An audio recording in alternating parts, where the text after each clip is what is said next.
Good morning, everyone, and welcome. I am just delighted that you are taking advantage of these opportunities to check in, not just with me, but with our whole St. Mark's community. I'm really heartened by how so many people are watching these messages and delighting in hearing news about what's going on with other people.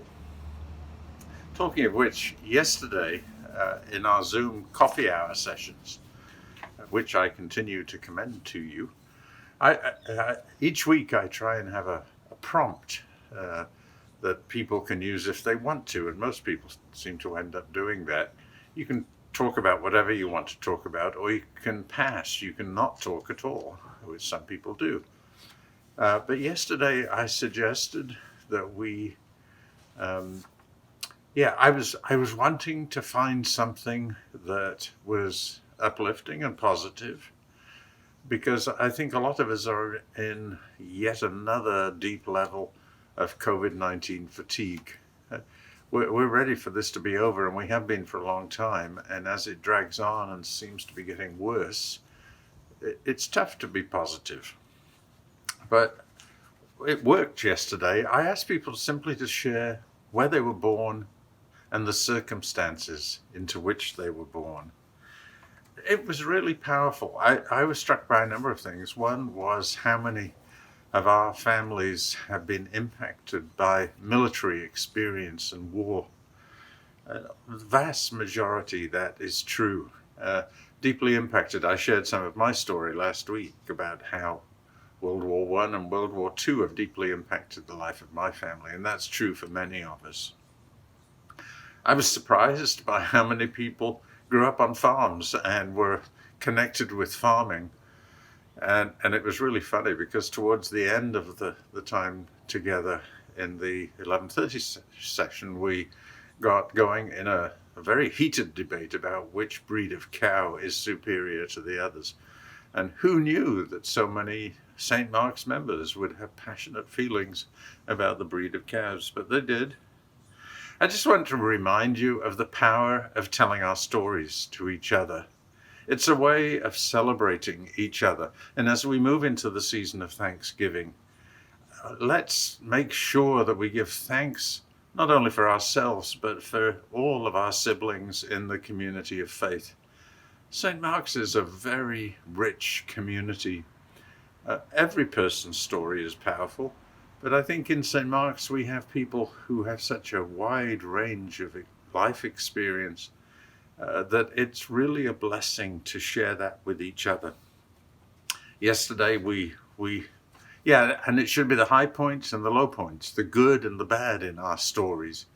We heard yesterday of one member who was raised in a foundling home, and another who was raised with her siblings in an orphanage.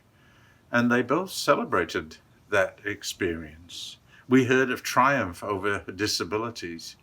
Very powerful testimony to the human spirit. Of parents who, I was amused by how many times people said they don't really understand how their parents met and married each other because they were so different.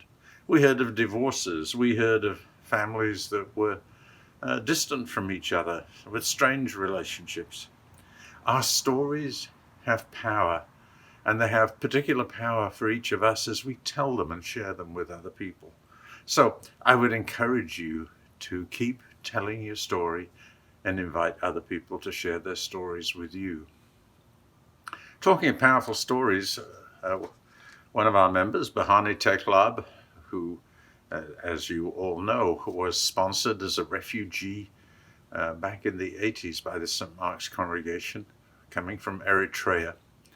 And I spoke with him yesterday because I know of the crisis that's going on in Ethiopia at the moment, and Eritrea has now been dragged into it, or at least the rebellion in Tigray province is trying to drag Eritrea into it. And they fired missiles onto Eritrea's capital, Asmara, over the weekend.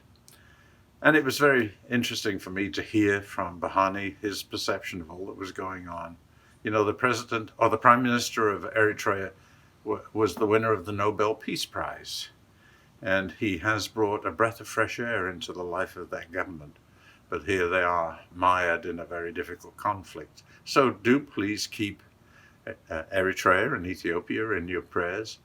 Bahani was meeting with people from the community yesterday to figure out how the community in exile can be of support to the Eritrean government. So, as I say, this is a wonderful community. As you pray, give thanks for the St. Mark's community and the rich diversity of who is part of your church family. Speaking of rich diversity, on the email with this video is the link for next Tuesday's Interfaith Thanksgiving service.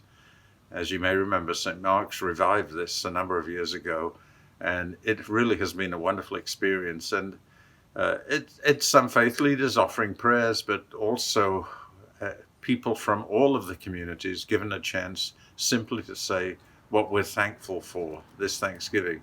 And I predict it will be a powerful and moving experience to connect with our sisters and brothers from the Christian communities as well as the Jewish and Muslim communities who will be on the call. We're reaching out to some other communities of faith, by the way, but we're not sure yet who's going to be joining us. As I close with a prayer, Esther Houston sent to me on an email this wonderful prayer written by moderator Richard Bott of the United Church of Canada. It's a prayer as I put on my mask. So I invite you to join me in prayer. Creator, as I prepare to go into the world, help me to see the sacrament in the wearing of this cloth. Let it be an outward sign of an inward grace, a tangible and visible way of living love for my neighbors as I love myself. Christ, since my lips will be covered, uncover my heart, that people would see my smile in the crinkles around my eyes. Since my voice may be muffled, help me to speak clearly, not only with my words, but with my actions. Holy Spirit, as the elastic touches my ears, remind me to listen carefully and full of care to all those I meet. May this simple piece of cloth be shield and banner, and each breath that it holds be filled with your love. In your name and in that love, I pray. May it be so. May it be so. Powerful words as we each day put on masks, as we venture out of our homes, at least for some of us. So blessings to all, and may this be a week filled with God's grace and blessing.